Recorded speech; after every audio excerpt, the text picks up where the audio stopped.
Boleh tolong dibaca Yohanes 14 25 26. Siapa boleh baca? Itu dijadikan Zakir Naik katanya itu nubuatan Tuhan Yesus mengenai Nabi.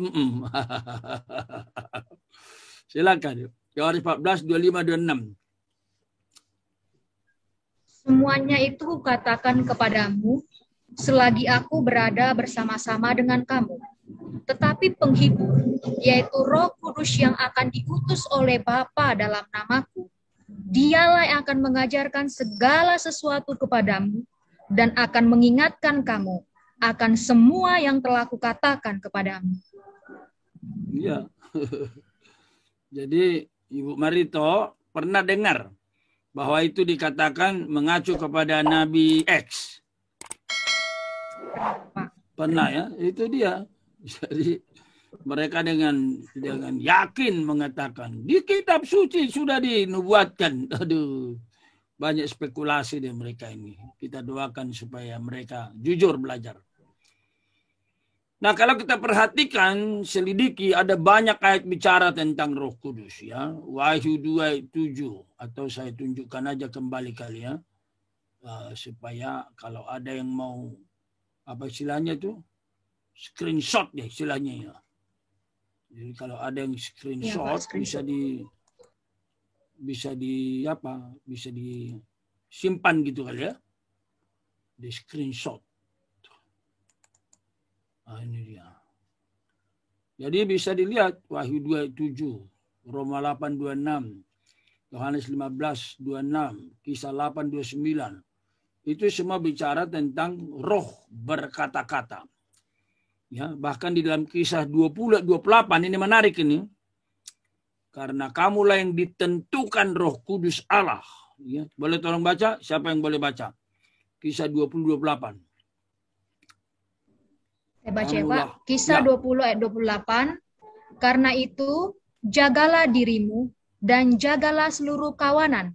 Karena kamulah yang ditetapkan Roh Kudus menjadi penilik untuk mengembalakan jemaat Allah yang diperolehnya dengan darah anaknya sendiri. Itu dia. Jadi Roh Kudus menetapkan. Ya. Roh Kuduslah yang menetapkan para majelis, para tua-tua itu. Ya, jadi gimana itu memahaminya? Masa angin, masa kuasa, masa angin bisa menetapkan? Ya, jadi itulah kekeliruan dari kaum saksi Jehovah ya, yang sangat salah dalam doktrin. Ya. Nah, pernah orang mengatakan, apakah memang pernah dikatakan bahwa Roh Kudus itu disebut Allah eksplisit? Jadi saya pernah memimpin seminar di Aula UKI, orang berdiri, Pak, nggak usah panjang-panjang Pak, saya tanya saja, apa memang benar Alkitab pernah berkata Roh Kudus Allah? Saya berkata ada, Kisah 5 ayat 3 dan 4. Yang kita baca nih, Kisah 5, silakan. Saya kutip di sini. Kelihatan nggak? Silakan. Kisah 5 ayat 3, tetapi Petrus berkata, Ananias, mengapa hatimu dikuasai iblis, sehingga engkau mendustai Roh Kudus dan menahan sebagian dari hasil penjualan tanah itu?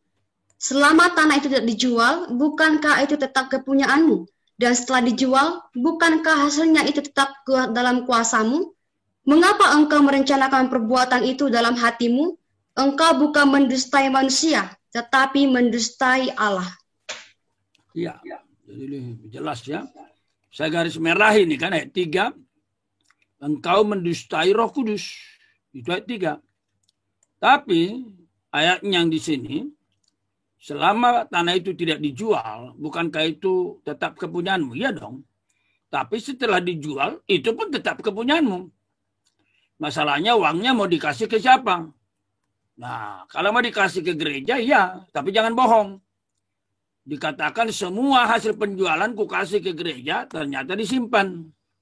Maka dikatakan di sini, ya, mengapa engkau merencanakan perbuatan itu dalam hatimu? Engkau bukan mendustai manusia. Nah, itu dia. Berarti Roh Kudus yang dikatakan di sini bukan manusia. Siapa dong? Allah. Ya. Jadi Roh Kudus adalah Allah. Dari sini nanti kita bertahu apakah mungkin Roh Kudus itu berbisik, bersuara. Nah, itu dia. Nah, siapakah Roh Kudus itu? Nah, kita bisa hadir lihat di sini. Silakan dibaca. Siapakah Roh Kudus itu? Jika Roh Kudus adalah Allah, maka dia harus memiliki atribut-atribut Allah. Pertama, Roh Kudus Maha Hadir. Mazmur 139 ayat 7, 8, 12. 2. Roh Kudus Maha Tahu. 1 Korintus 2, 10-11. 3. Roh Kudus Maha Kuasa. Lukas 1, 34, 35. Ya. Kesimpulannya, Kesimpulannya apa? Kalau Roh Kudus Maha Hadir, Maha Tahu, dan Maha Kuasa, kesimpulannya apa, Pak Ibu Marito? Roh Kudus adalah Allah. Iya, karena atribut Allah itu kan Maha Hadir, Maha Tahu, Maha Kuasa. Kalau nggak Maha Tahu, nggak Maha Kuasa, bukan Allah.